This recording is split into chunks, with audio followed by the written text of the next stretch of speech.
Welcome to Press Record, what I like to think is a new kind of conversation.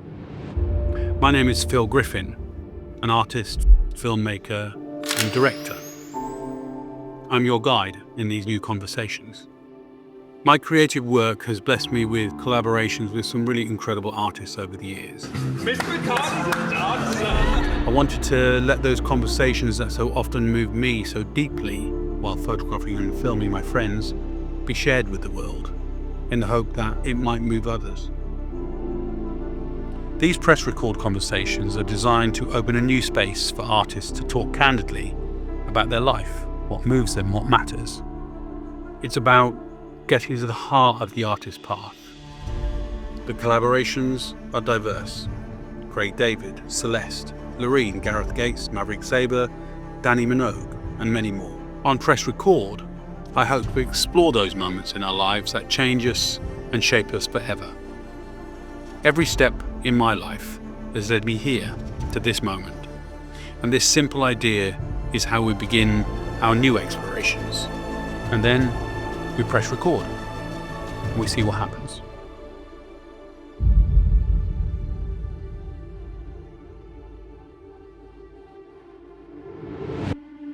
Guys, are you happy with how the setup is in the room? Yeah, it's good for me. Yeah, we're great to go then. Right, I'll put these waters a little bit closer to you guys. Yeah, I don't want to mess up your little beautiful mic positioning. It's all good. So we've pressed record, we're going. Are you recording? Yeah, just take your time and get cracking. We can do intros and outros and stuff afterwards. Don't worry, we'll start the conversation. So I think we're good, we're already in. Yeah. Thank you, my man. Today and over the next 2 episodes of Press Record, we talk people-pleasing, imposter syndrome, chocolate addiction, and positivity with my friend and the bona-fide legend that is Craig David. Despite some turbulent times, Craig holds on to what I call an uncommon open heart and a constant curiosity, a curiosity for growth and balance that he has always found difficult to find. In today's conversation, we go in, we dig a bit deeper than Craig has ever been willing to go before. We uncover what I would say are some difficult truths, but also we celebrate not only the undisclosed suffering of what some people call a genius, but also the incredible success of a gentle, kind and caring human. Craig is an artist who has always felt the need to take control of how the world sees him. So when I ask him, who is Craig David when no one is looking? The answer might surprise you. So I think the first question, I wanted to show you this first of all, because see if you remembered it. Why am I here? What am I really doing this all for? What is my purpose? But when I put the camera on, you change tack every time. What frightens you? Too long. I love music, but it's almost like it comes with this baggage. When are you brave? Too long.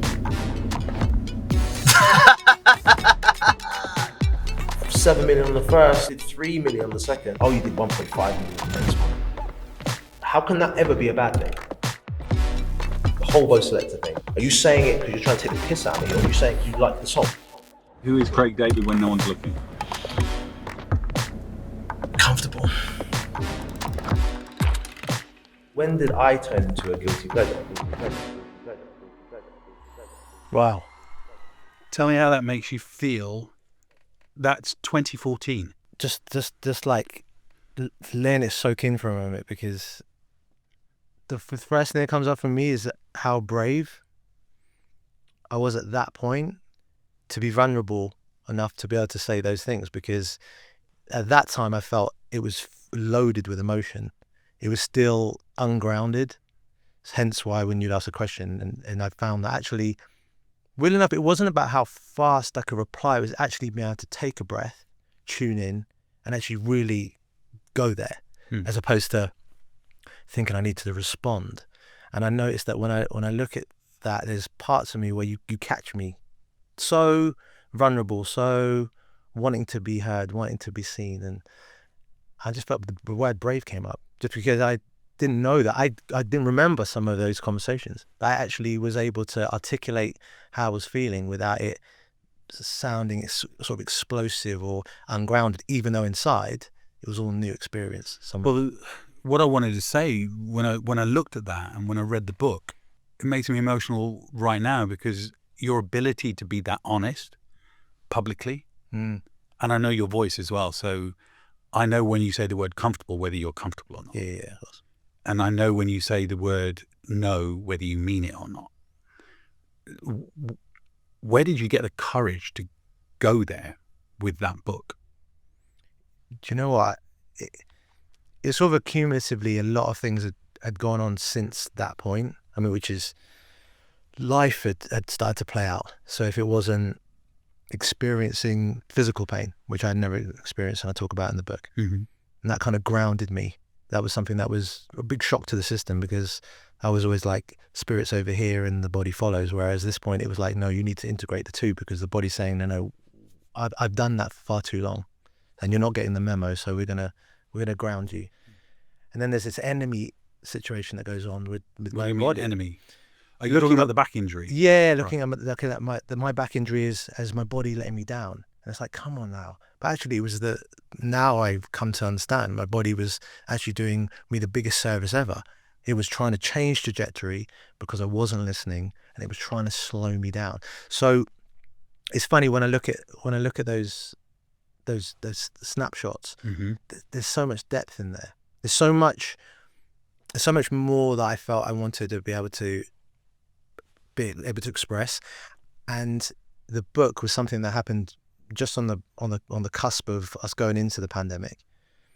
And I never really thought about doing an autobiography. I felt like there's other people who could have more information about my career in music than I could ever even remember. But if I could lean this into finding my voice and speaking about things that I have never really been comfortable enough or uncomfortable enough to actually be able to talk about, because I felt that the underlying fear was someone's going to hurt me, someone's going to take this all away from me, so let's just put it under the carpet and let's move, and we don't go there. Are you aware, though, that even in the act of the book, you did what you always do, which is be generous to everyone else? The book is not a biography or an autobiography of Craig David. It's a life lesson for us. That was hopefully the intention that I felt I wanted to really get across. I wanted to do something with my voice that wasn't protected and given a safe space and a comfort blanket of melody, because I'm easy in that space. I'm comfortable. That's where we can say anything you want to say. Well, you could control that space. Absolutely. And this was where I couldn't. So this was like, I can't rely on the melody to carry me here. I've got to land these words and the revisions of those words. So the way in which that all came about was voice notes. So I was like at home and I was just talking as if I'm having a conversation to myself. And that was cathartic in of itself. But I also found that I was still filtering so many things. And those words ended up, just when I listened back, was like, nah. It was very much you, like, too long, or I don't believe it, to myself. Yeah. So I was getting the memo and I was like, whoa, I'm not really going here. I've peeled one layer back of this onion and haven't really gone any further. Let's go back to the back injury at the moment. Are you aware of the spiritual dissonance of back injuries? Do you understand? I've become Have you more, looked at it? Yeah, of lack of foundation, lack of support. And that then led me back into, there's the physical element of this is deeper than that. Where did this really start? So where was the lack of support?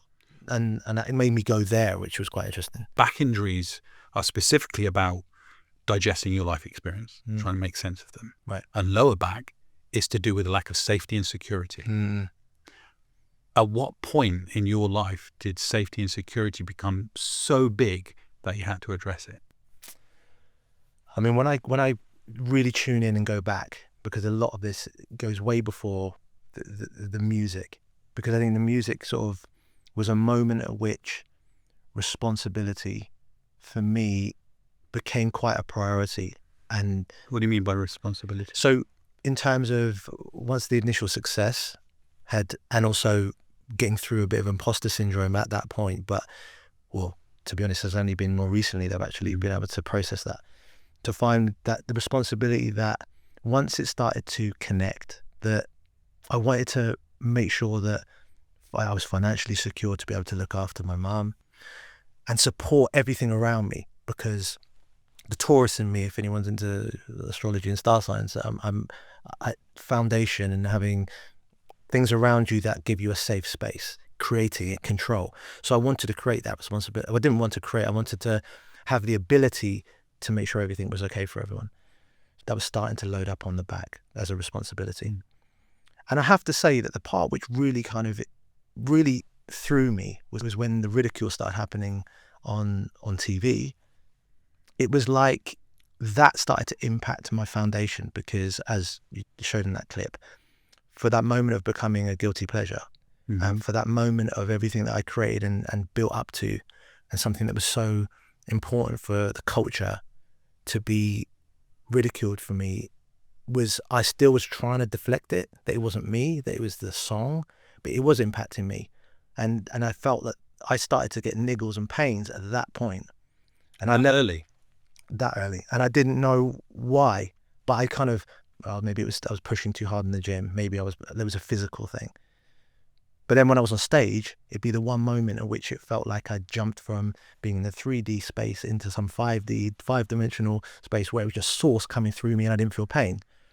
But then as soon as I came back to the ground zero again, it was, this is really impacting me and affecting me, hence having to leave to try and find some resolve. We'll get there. I've got lots to talk about on that. You talk in the book about lower self, higher self. Yeah. And you talk about positive and negative.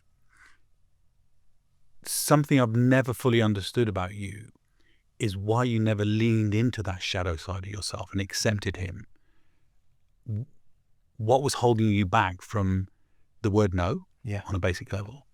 And what was so frightening about the shadow side of Craig? So what was frightening to the young Craig about his shadow side? I think, it was fear. It was fear of not being liked, not being accepted. Again, this could all be taken away.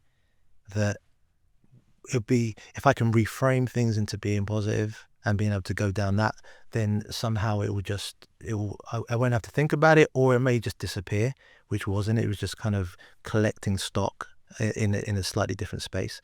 So I found that I was constantly trying to deflect and defer away from going there.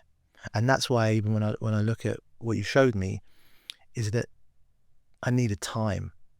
It wasn't going to necessarily come at that point. And it's funny how the active balance and that it is finding that neutral. When we talk about, I use the example of a magnet and positive and negative, and keep shaving off one end, but it's still the same magnet. You want to find that middle, which means that there's going to be moments where it's not so volatile that you're in like negative space, and then it's positive. It's just, you kind of allow positive to be cool and we flow, and negative, we're in a negative moment here. And that's hard when it becomes physical pain, because at that point all of the meditations and the breath work and everything you told yourself starts to become, I need to get out of this now, and the breathing's not helping me and the meditation's not really helping me right now. But let's just challenge for a minute that negative and positive are in any way different from each other. I loved your analogy of polarity, negative and positive, and that the place that we want to be is here in the divine channel of creativity.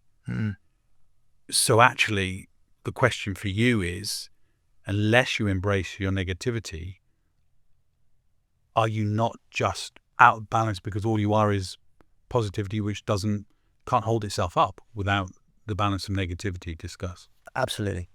So I'd say that if we, even just to touch back on staying on the back for a moment, pain is always, for me, was like a real indicator that I hadn't embraced my shadow side. That was the first time it really, really got me, I'd say, in a way that was like, you're going to listen.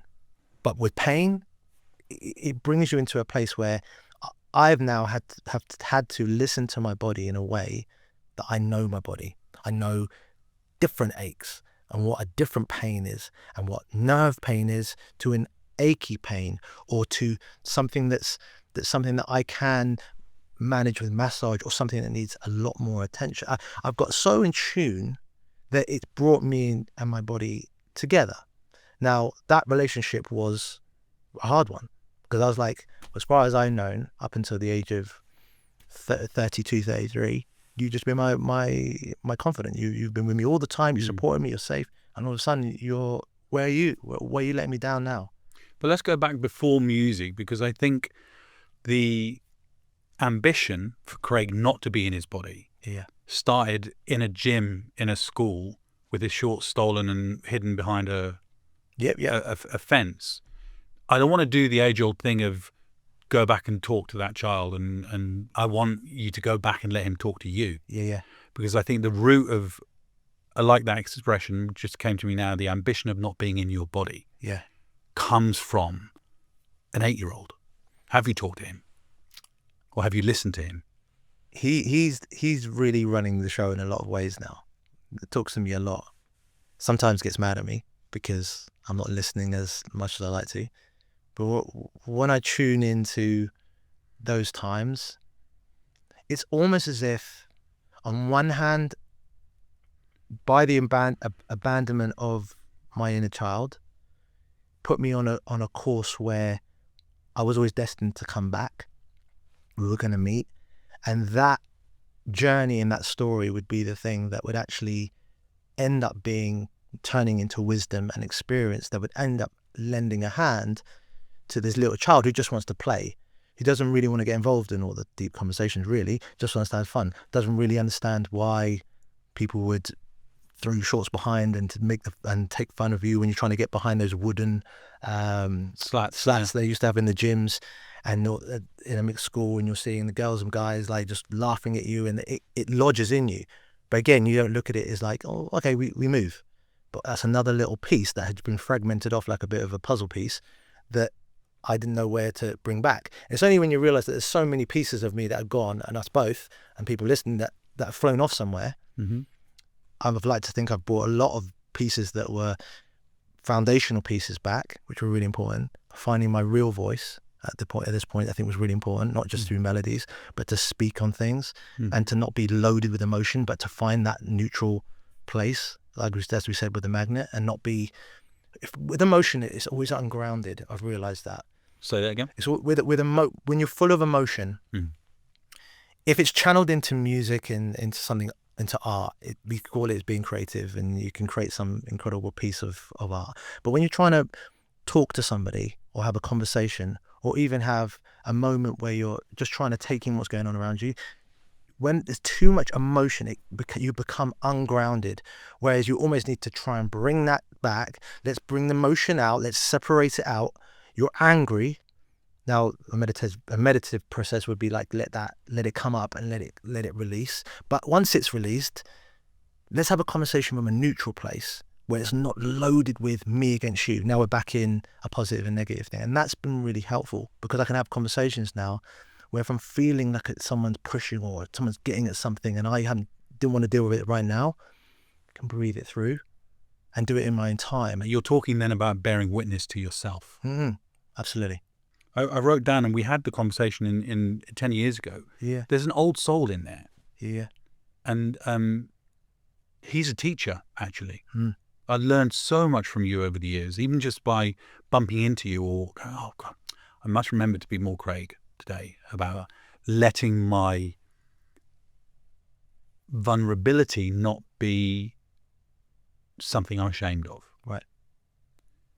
But you've always done that. Mm-hmm. What's the cost of that? It's funny because that 8-year-old, as you said, is my teacher, and has always been the one that's wanted to be heard. And I always feel that my 8-year-old me, or even younger than that, is always trying to just be heard and say, like, don't stress all these things. But then the wisdom and experience is saying, well, we need to integrate a little bit here. I feel that because you can easily deflect again when it's, don't sweat the small stuff, don't sweat anything, don't move, because we're in a world which is, it's given polarity to rub up against you to see you're going to overcome this obstacle. We signed up for that. That's the thing that really becomes quite clear to me. I signed up, and my little 8-year-old self knows this better than I do, and I'm trying to find ways where, and I say it's a lifetime thing. I think anyone who tells you, no, I've nailed it, Like, and they were seeing the top of the Himalayas, and I got this whole lockdown. Okay, come into central London, bring all of the Himalayas thing and meditative practices. Now we get the work done. And I think that's I like the way it needs to be rubbed up differently than just isolation is the key to things. I think integration is actually where I found. Well, I think I would call that a phrase I love is uncommon awareness. And uncommon awareness is the awareness that we have that we don't know we have. Right. And it sits above what we see and feel on a surface level. Right. It's about taking that emotional volatility and going, I'm with you. Yeah. Okay, be you, whatever you need to be emotionally. Yeah. Explode. So you go, okay, emotions, do your do. Yeah. What do you want to tell me? Right. Does that make sense to you in the current? Yeah, absolutely. Like when I was speaking with Sonia Choquette, who has an amazing woman, has an incredible book called Trust Your Vibes and Ask Your Guides, and she's done the 25 books. She's an incredible woman. She calls it the barking dog. It's like you can see the barking dog. It's barking and it's going crazy. That's the ego having its moment, having its fit. And you just have to have that oversight, as you said, that oversight to realize that you don't know that you need to be like, calm yourself down, relax yourself. You don't need to be barking up the whole place. I know you may want something, you want attention, you want to be fed, you want to go play. Just relax and we can have a relationship here. And it's just that training, because the ego is an incredible tool. It works incredibly well. I'm glad you said that, because in some ways you've denied your ego for years and years and years. Why? Ego's a funny one because it's like a software program on a computer.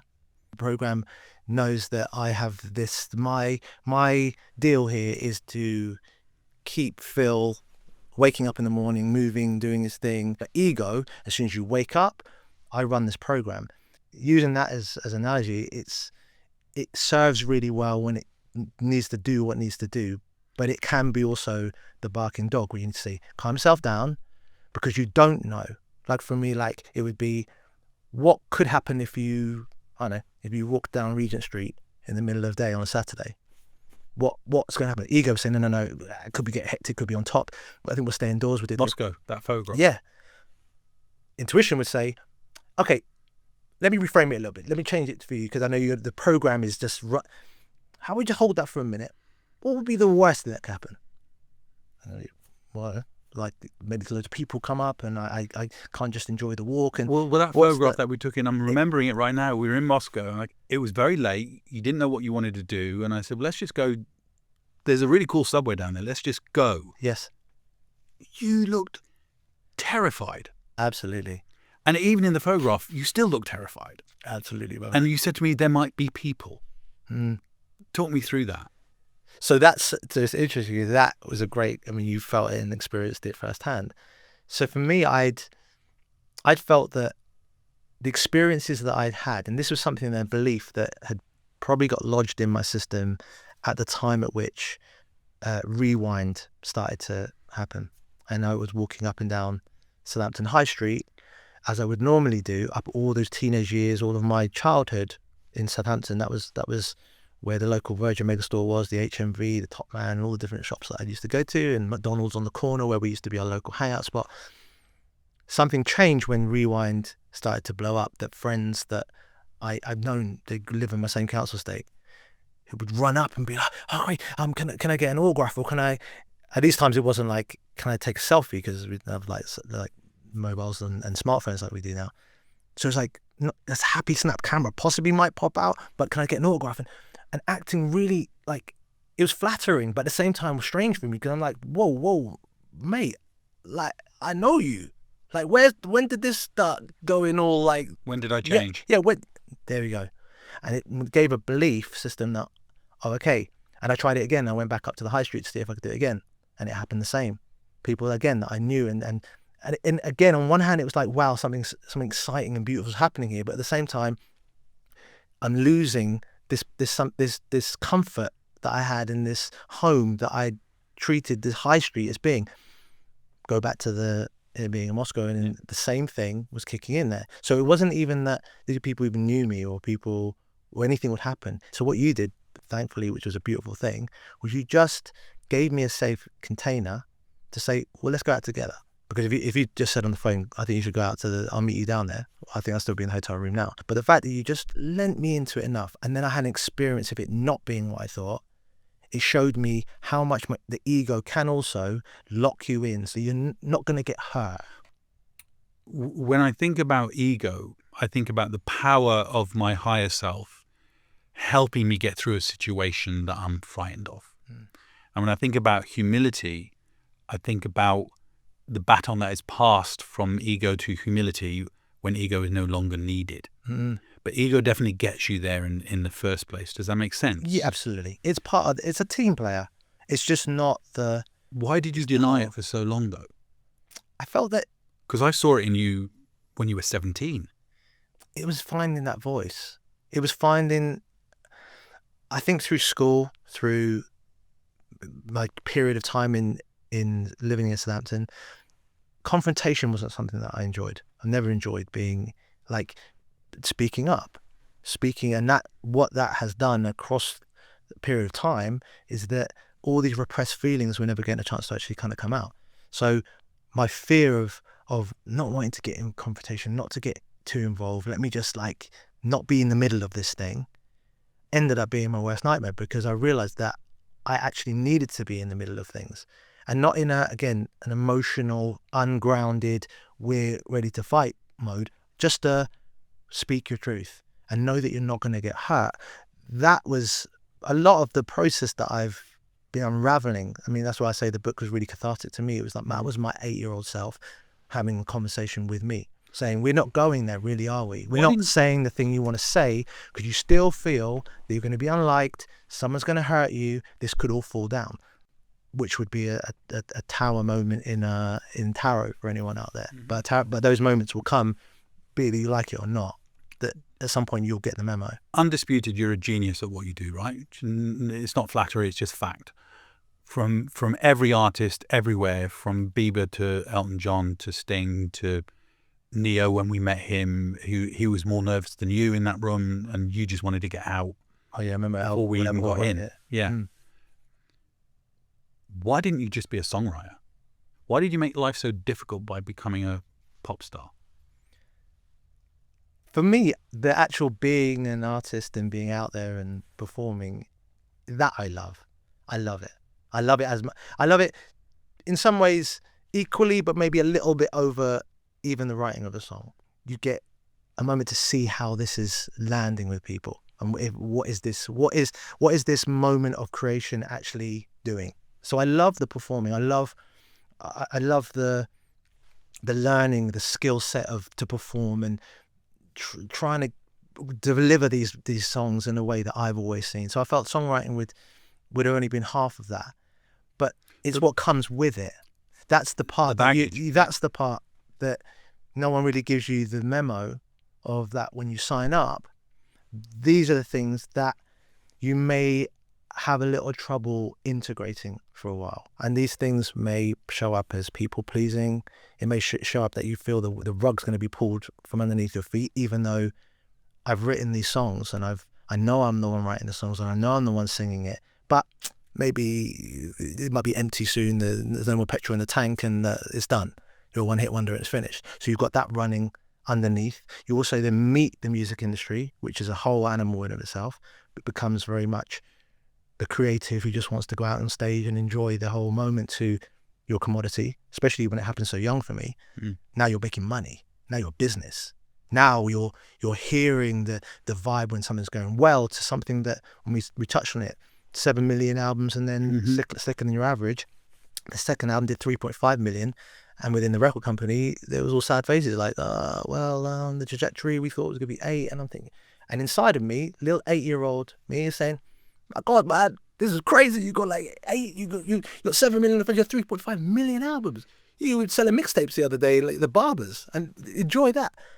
But the reflection was the wheels are starting to come off here. So then the ego wants to protect and says, okay, we've got to go into all guns blazing here to keep this thing moving. So that manifests as, okay, we're on to the next album. We're making music, and almost subconsciously recognizing that chart positions and being defined by a number is what makes this thing work. if I could have listened to the 8-year-old Craig, he would say, "That's nonsense. You've told yourself, and everyone's told you this story because you've allowed this commercial selling records." And I'm savvy to the game. Let's not, because in the same way, it's like we can sit here and say, okay, cool, you could do a podcast in your house. Yeah, it doesn't have to be on a beautiful global stage and camera.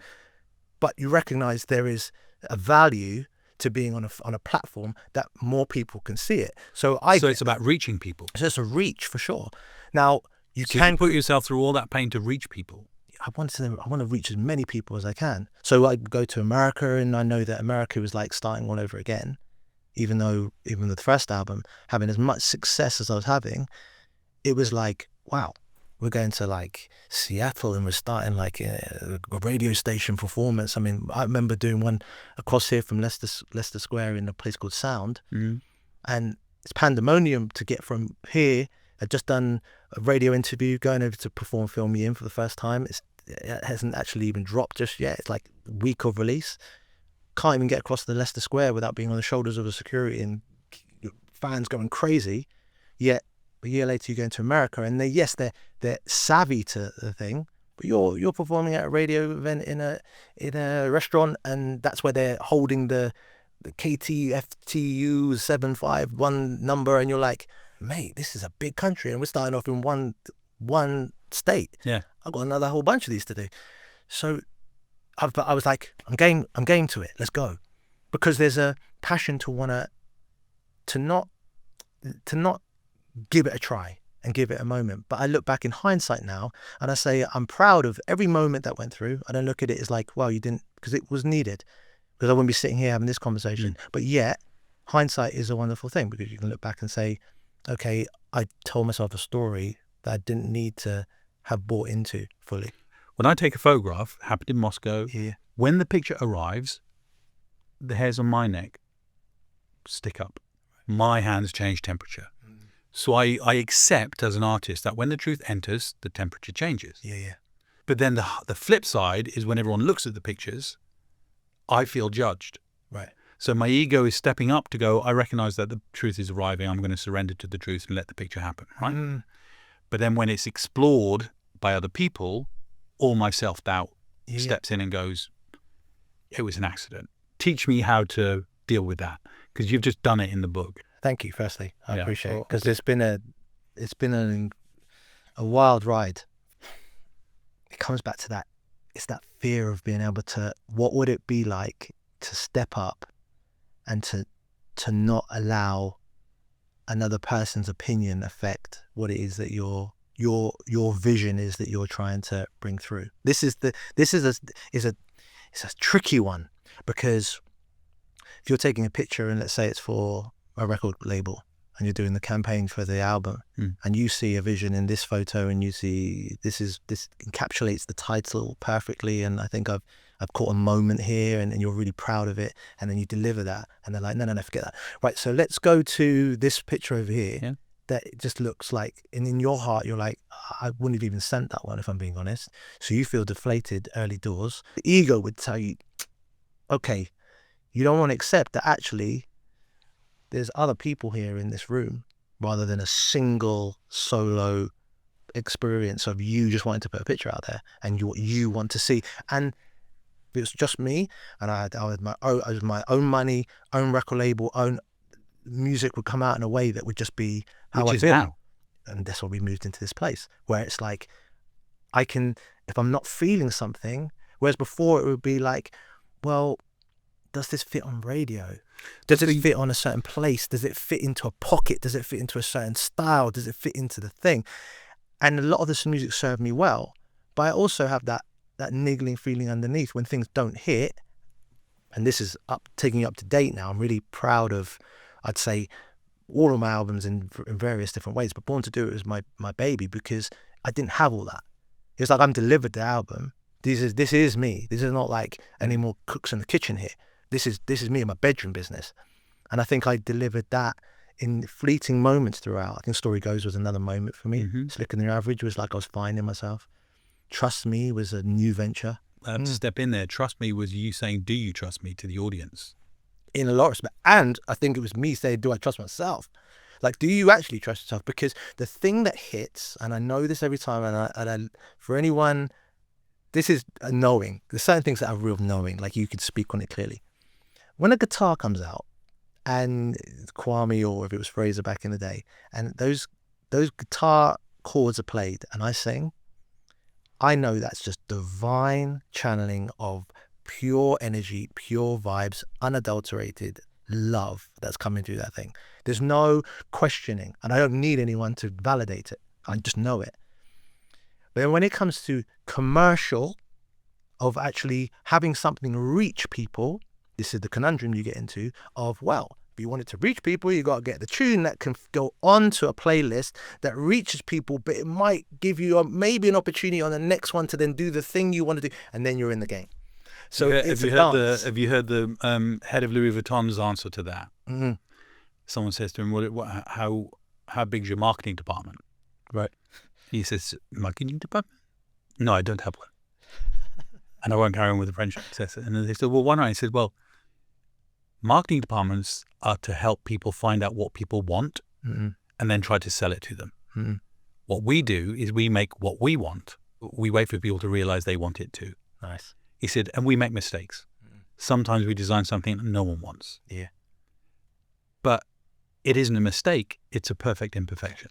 That's, Phil, that is the biggest realization. That the feeling that I get when I release an album, and I'd like to speak on it for any artist who's still creating bodies of work, because I feel that it has shifted and it's a lot more singles based. But if you're making a body of work, and whereas before things would grow and develop and you had time to listen to things, and I think that was one of the beautiful things about CDs and going to the record store and that whole environment that came about getting a record and putting on a record player and listening to it. Not how many times did you play it, just listening to that, really listening and deepening the lyrics and really understanding what's going on here. Reading it, the whole cover art, it was physical, it was tangible, you could feel it. That when you have an album now and it drops on New Music Friday, it's out there. And the new way in which kind of discovering music, I think, is fantastic for new artists. I think it's great. And also being able to take songs and make your own playlist, that's fine. I have no problem with that. But it's the thing of discounting songs because of the how many plays or did it get played on, that these creations that you were so proud of at up to 11:59 p.m. on Thursday night, as soon as it hits the 12 and it's released and it's out there, that all of a sudden you can lose love for a song that you loved seconds before. And I find that it pains me, because I feel artists have suffered that, and I've suffered that they're your children, and some don't have to be going off and academically showing you that they're the best thing since sliced bread. Sometimes it needs a child just to, I'm good here, I support, or I'm here because I'm part of the puzzle. I'm not the leading thing that has to run, but I'm being loved equally. 5 what? Left. What? Oh my God, I thought we had till 5. Oh, have you got to go somewhere? We can just fly for a bit. We're caught. Come in, it's fine. Is it looking like it's on? Definitely got to go. It's going to take you a while to get there. Okay, Gift, let's well, maybe it needs to do it. It needs to be continued, really, because I think we've only just touched on the thing, right? Yeah. Well, let's just get past. Because we can't. I'd rather not. You don't rush anything. Yeah. Use the 5 minutes as we were. Yeah. And if it's okay, we'll come back. I feel a 2-part thing or something, because it feels we're 5 minutes. Okay, we'll done. You end up with a signed, sealed, and delivered moment, which, for my reading, that was never you. Do you know what it was? What it was, Phil, was that at that time, I'd found myself a little bit between the cracks, a little bit, in terms of what had been going on in the music industry, where I sat in it. What did I represent?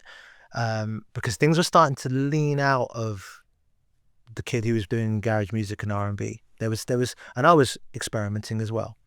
But at the same time, I kind of was swimming in this opportunity, and I can make this work. I love Sit in the Dock of the Bay or I Wonder Why, which wasn't necessarily a Motown tune, but I kind of threw it into the mix. And Science Still delivered the title of the album. I could sing these songs, and we can make it sound.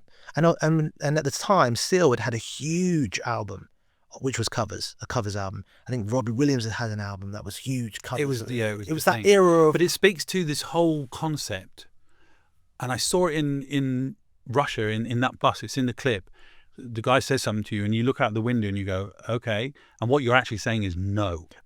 It was the opportunity of do this album. If it does well, you can do the album you want to do. You can do your the old Faustian pact. There we go. So I bought into that, and then when it did, it's funny because it's received really well now. People at the time, it wasn't received commercially as well as other albums, but people said, I love when you sing that song. So it was loved still. It was still having a reach, but internally it felt such a far step from the kid who loves R&B, who loves garage music. Where that's going is, why have we created a landscape for young artists where failure is what we're ashamed of rather than what we celebrate? Our mistakes are our biggest moments of glory because they teach us how to be us. They teach us how to make the great work. Yeah. And I wonder for Craig David, I talked about you in the last interview as someone who was both royal and ridiculed. And I watched me ask you that question. I was like, how dare you ask him that? But that actually is quite a valid question to ask in a lot of ways, because when you look at the what they'd say the court jester or the fool, and for anyone who's in tarot, the fool would be the start of all of this, right? You get to the end of the tarot deck, and then it's all of a sudden like, okay, cool, we're back to here being a student in a higher leveled version of where we were. The fool or the jester in the court was always the one that the king would listen to. But real power was there. Always the one to make you laugh, always the one to make you smart, always the one to give you the suggestion. I think it's a bit harsh. Maybe you should try this. Was richly super intelligent, but was dressed up in, I'm not a threat here. So I feel he like was the only member of court who's allowed to ridicule the king. There we go. And it's funny how you realize that actually we have moments of that where we're in our playful, loving 8-year-old selves. We have that moment, and that's where we have our King Jester moment. So the lesson there for younger artists is you can be both royal and ridiculous. You know what? I feel like most would say, I don't want to be ridiculous. I don't want to be seen in public being ridiculous. But what it is, as we've always said, or as you highlighted very well, that part that you show behind the scenes, that is you, right? So why does that get repressed? And like this image that you have to portray out there. That's why I think there's a lot of artists that seem to have, they found that blend, and you admire them. Like I really admire Adele. Like I really just feel like she has this incredible talent, and she can write these incredible songs, and her presence is amazing. But when she talks like, if I was talking to my friends, talking to my mates. In your book, you speak a little bit about this new masculinity, which I want us to get onto in part 2. Yeah. But there seems to be a gift and a curse to the younger generations through social media and this curated platform they make for themselves, where no one's the boss, right? Where they can explore whatever they wake up with, right? With no judgment. Mm. We didn't get that, right? I think we just got it in a different way. I feel like we got it more localized. It would be instead a community center, or at the local performance that you can do as a DJ in a club, or you do local things that wouldn't have such a much major impression as you would find being able to upload on something on YouTube and get instant responses from things. It feels like the opportunity is incredible now for people to be able to put things out, but then in some ways you look back and say, well, that local experience, that getting up and going out and learning your craft and actually making mistakes on a smaller level, not out to everywhere, that everything's instant, everything could go viral. One thing you say here that's misconstrued could go completely left in a second. But you missed all of that. I missed it. Because you went zero to hero. I felt like I kind of got a little touch of it, a taste of the childhood part, the teenage part. Excuse me. But then when it led up to actually the music hitting, I had my viral moment, which went 100 and some. It just went wild, and I wouldn't change it for the well, because it was incredible, that moment, the most amazing experience when you actually manifest the thing that you've always wanted to achieve. And at that point, this is where, well, we could talk about this in part 2, imposter syndrome kicks in, when your greatness actually manifests in real life and you look at it and like, that can't be me. That greatness couldn't have come from me. And that is that strange feeling when you're like, no. You want someone to say, that is you. That is the magnitude of what you can achieve. But you're now going to try and diminish that light that you've been building up. You put it in, you've thrown the ball up. It's the last minute, your point is gone in all net. You've got the whole vibe. Wow. And then you're looking saying, well, did someone else throw the ball? Because it couldn't have been me. No, it was every time you went to training, every time you practiced, every time you got yourself here, every no that you heard, everything that got you to the point where someone said, I'm not quite sure about that song. All of a sudden, it's happening. And that's the hardest thing, because a lot of people, they don't know how to embrace that. Or they go so into the other place where it becomes the new normal and they feel they will never come off the surfboard. And that's the slippery slope. That is one. Let's get you out of here for now. I can't wait for part 2. Yeah, I'm loving it.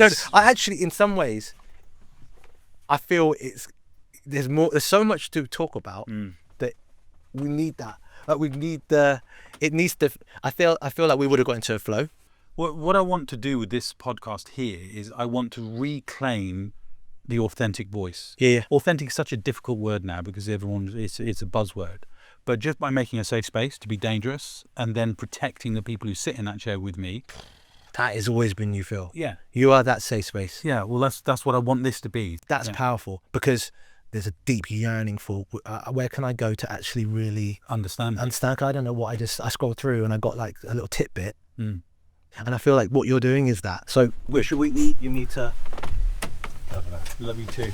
So good to see you. Thank you for sitting in the chair for the first time, for the first person in London.